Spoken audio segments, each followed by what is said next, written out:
600 वर्ष पहले जौनपुर के सर्की शासकों ने तुर्क के बेस पर बनवा डाला यहाँ का शाही किला और शाही हमाम, जिसको देखने के लिए देश विदेश के लोग आते हैं।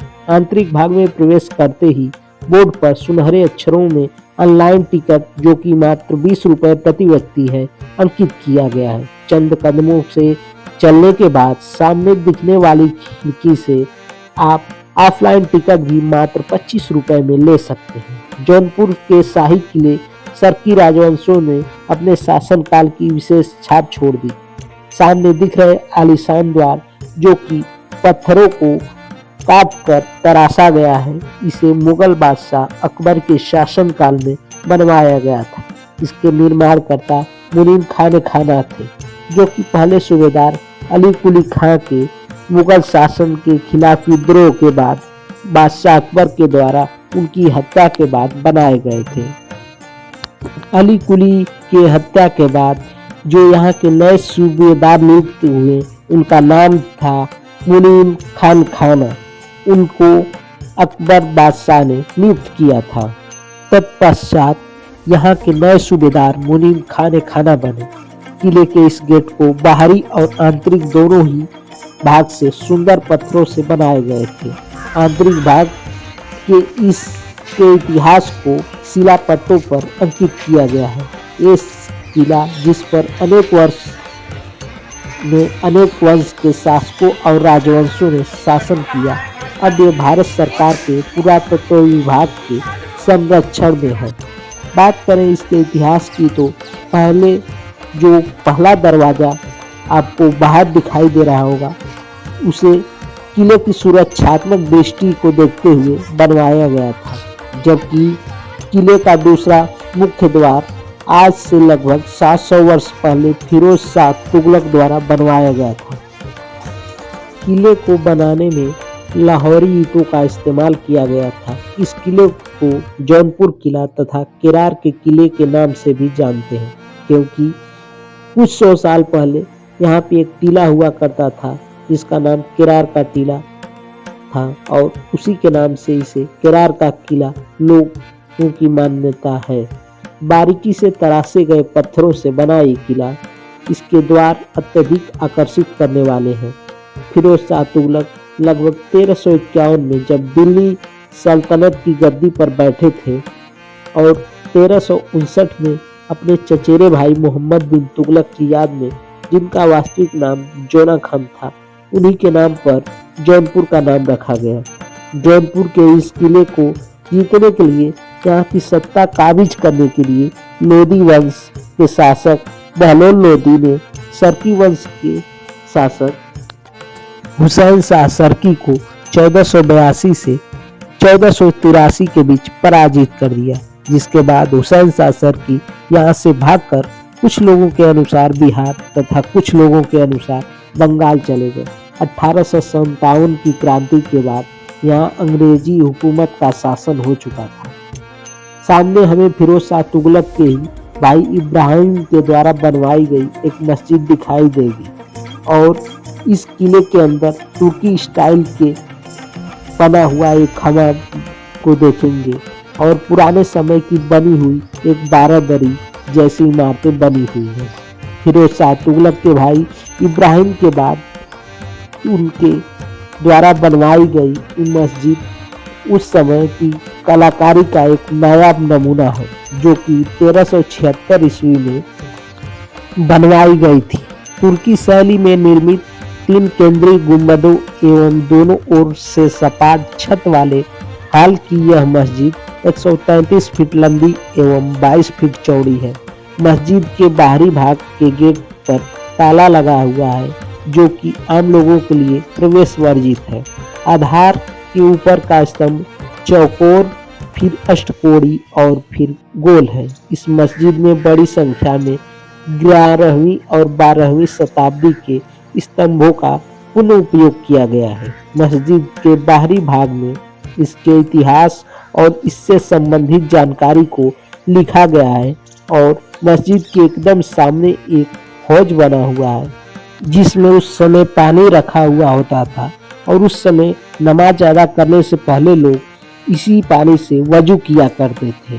और गोमती नदी के किनारे बने इस किले के अब हम आपको दूसरी तरफ ले जाने वाले हैं और दिखाते हैं इस किले के अंदर ये जो इमारतों का एक सिलसिला चलता है कैसे बनी हुई है और कैसे उनकी डिजाइनिंग और उस समय की कलाकारी को दर्शाया गया है।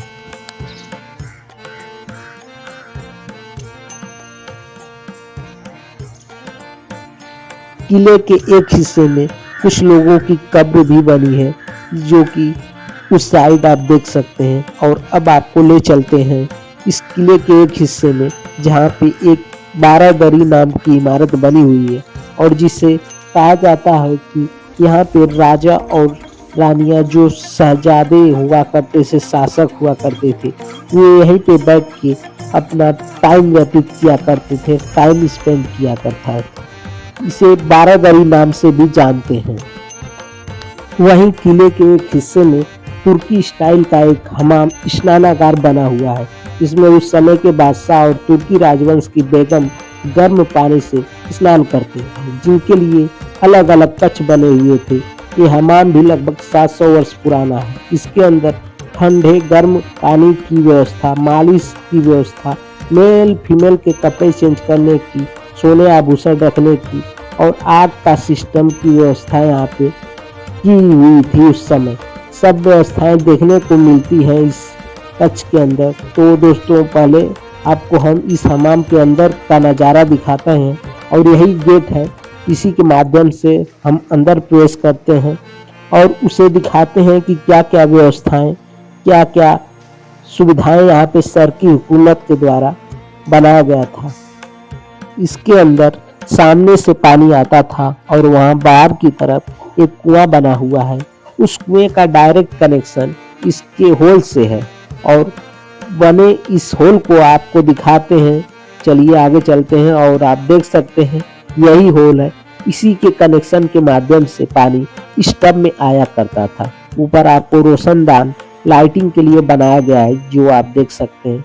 ये जो आपको खांचे दिखाई देंगे साइड में, इसे बनाया गया था उस समय की लाइटिंग, जो कि रात में लाइटिंग करने के लिए, जिसका इस्तेमाल सर की हुकूमत के राजवंश किया करते थे। इन्हीं खांचों में दिए रखे जाते थे। इस कमरे के चारों तरफ आपको खांचे बने हुए दिखाई दे रहे होंगे और कुछ सबूत भी यहाँ पर है। जो दीवारें हैं उन पर वास्तुकला के रूप में बने हुए हैं। यहाँ पर आवाज गूंज रही है, इकोसिस्टम आपको देख रहे होंगे। उसके पीछे का क्रेडिट जाता है इसके ऊपरी भाग, जो कि यहाँ पर एक डायमंड शेप के हिसाब से बनाया गया था। रोशनी आने और जाने के लिए खोल दिया गया था। और फिरोज शाह तुगलक 1359 में अपने चचेरे भाई मोहम्मद बिन तुगलक, जिसका वास्तविक नाम जोना खान था, जिसके नाम पे इस शहर का नाम जौनपुर पड़ा था, उसको 1359 के बाद उसी सर की हुकूमत की स्टार्ट होती है और इसका शुरुआत का क्रेडिट जाता है मलिक सरवर को। और मैं अब दिखाता हूँ दोस्तों आपको, उस कक्ष में ले चलता हूँ, दूसरे कक्ष के उस भाग में जहाँ पे आपको यहाँ की कला और की एक अद्भुत नमूना देखने को मिलेगा।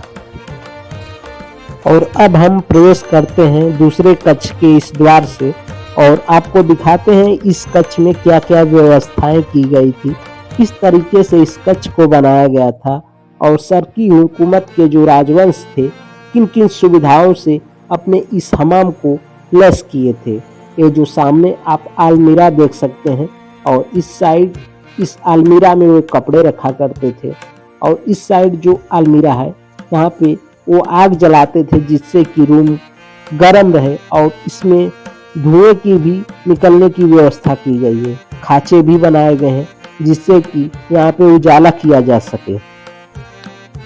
वहीं ऊपर लाइटिंग के लिए भी व्यवस्था की गई थी जिससे रोशनी अंदर आ सके और जो कि काफ़ी अच्छी व्यवस्था थी। और इस रास्ते से जाने पे आपको यहाँ पे ड्रेन सिस्टम, नाली सिस्टम देख सकते हैं और इस होल के पास ही लकड़ियाँ रखी होती थी जिससे कि यहाँ पे पानी गर्म होता था और गर्म पानी एक टब में जाया करता था। उस टब को भी आपको दिखाएंगे। और ये देख सकते हैं नाली का कनेक्शन किस प्रकार से बना हुआ है।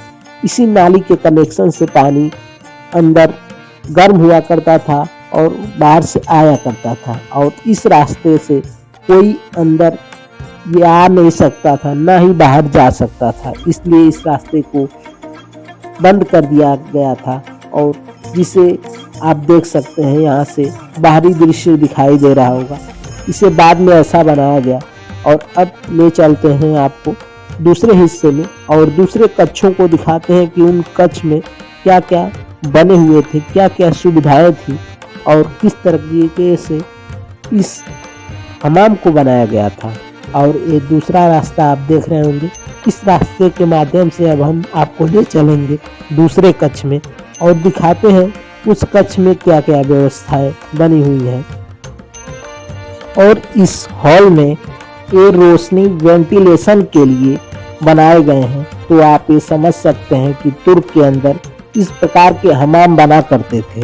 और 600 वर्ष पहले शर्की शासकों ने तुर्क के हमाम के नकल पर ही इस हमाम को बनाया गया था। और ये अपने आप में एक भारत के अंदर प्रथम ऐसा स्थापत्य कला का नमूना है जो कि तुर्क के ऊपर आधारित था। अब हम चलते हैं अंदर और आपको आंखें खुली की खुली रह जाएंगी सभी हिस्सों को देखकर। और ये जो हिस्सा बना हुआ है इसके चारों तरफ बने कमरे को एक नज़र पहले देख लीजिए। इन्हीं कमरे के अंदर अलग अलग हिस्सों को हम देखेंगे कि कौन सा कमरा कक्ष कैसा बना हुआ है। और अब शाही बात टब कैसा है, कितनी गहराई है, कैसे पानी आता है यहाँ पर, इन सारी जानकारियों को हम जानेंगे। और किसी एक कक्ष में पहले प्रवेश करते हैं और अब आपको ले चलते हैं, दिखाते हैं इस कमरे में क्या क्या व्यवस्थाएं बनी हुई हैं।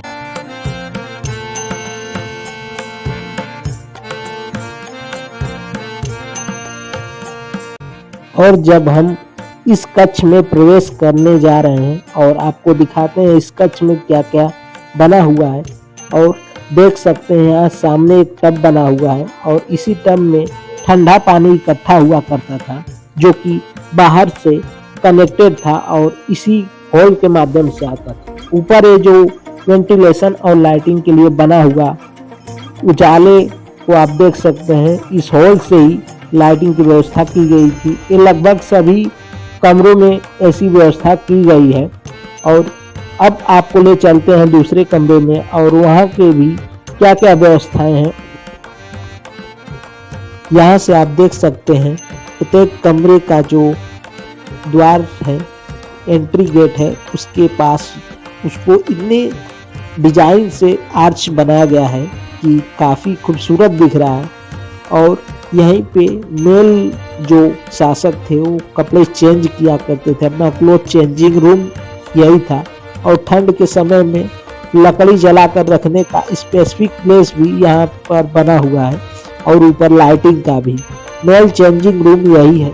और अब हम चलते हैं वहाँ पर जहाँ पर शर्की शासक, राजवंश शासक अपना मालिश करवाते थे, हजाम करवाते थे। और यही वो बरामदे के पास ले चलते हैं आपको जहाँ पे वे अपने शरीर की मालिश के साथ नहाने के बाद मालिश करवाते थे। और देख सकते हैं यही वो बरामदा है, यहीं पे वो लोग जो शासक थे वो अपनी मालिश करवाते थे यहाँ के उस समय के पहलवानों से। और प्रत्येक कमरे में गर्म करने के लिए, लकड़ी जलाने के लिए व्यवस्था की गई थी। और दीवारें काफ़ी मोटी हैं आप देख सकते हैं। और खांचे की भी व्यवस्था की गई थी जिससे कि रात में यहाँ पे उजाला किया जा सके। यहाँ पे भी एक टब बना था जिसका इस्तेमाल वो लोग गर्म पानी से भरा होता था और इससे लोग यहीं पे स्नान किया करते थे, वो शाही शासक और राजा। और अब आपको ले चलते हैं दूसरे भाग में और दिखाते हैं। ये टब काफ़ी गहरा है आप देख सकते हैं।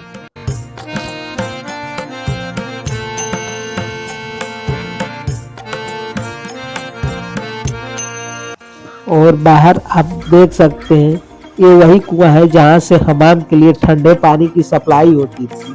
और एक कुआं 600 वर्ष पहले अपने अस्तित्व में आ चुका था और पानी टंकी में कलेक्ट हो जाता था।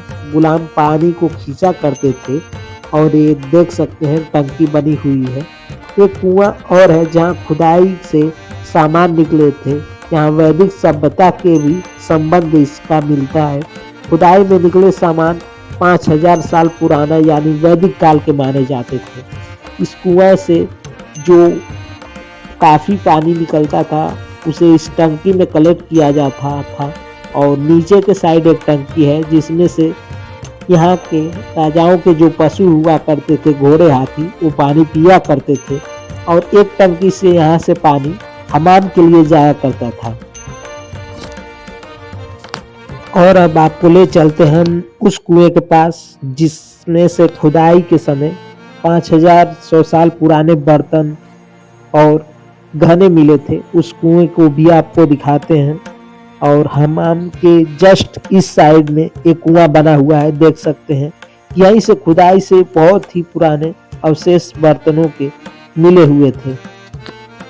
600 वर्ष पुराने इस कुएं को आप देख सकते हैं। इसकी ईंटें कितनी मजबूत हैं जो कि आज भी काफ़ी अच्छी तरीके से लगी हुई हैं और कुएं के ऊपर ये ढक्कन रखा गया था जिसे तोड़ दिया गया है और अंदर देखने पे पानी वगैरह तो कुछ दिखाई नहीं दे रहा है, लेकिन काफ़ी पुराना 6100 वर्ष पुराने इस कुएं को आप देख सकते हैं।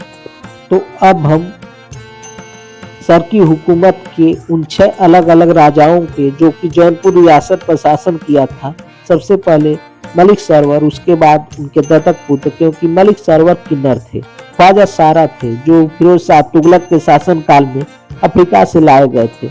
उन्हीं के गुलाम में शामिल हुआ करते थे जिन्हें यहाँ की जागीर सौंपी गई थी। और उसके बाद यहाँ के जो शासक बने उनमें से एक दत्तक पुत्र बने थे सरकी राजवंश के, जिनका नाम मलिक करनफुल, उसके बाद बने थे इब्राहिम शाह सरकी, फिर बने थे महमूद शाह सरकी और मोहम्मद शाह सरकी और अंतिम थे हुसैन शाह सरकी, जिनका शासन काल था लगभग लोधी वंश तक। 100 वर्षों तक शासन उन्होंने यहाँ पे किया था। और आप देख सकते हैं इस समय हम आखिरी छोर पे खड़े हैं इस किले के और काफ़ी ऊंचाई पे बना एक किला है। आप ब्रिज देख सकते हैं, ब्रिज जो कि गोमती नदी के किनारे, गोमती नदी के तट पर बना हुआ है, गोमती नदी के ऊपर। और आप देख सकते हैं इसी ब्रिज के जस्ट बगल में एक किला स्थापित है जो कि बहुत ही पुराना है। और इसी ऐतिहासिक स्थल जो कि जौनपुर का एक विशेष ऐतिहासिक स्थल है, यहाँ पे लोग देश विदेश से आते रहते हैं देखने के लिए। तो आज के लिए इतना ही। हमारी वीडियो कैसी लगी, यदि पसंद आए तो वीडियो को लाइक और चैनल को सब्सक्राइब करना मत भूलिए। नमस्कार।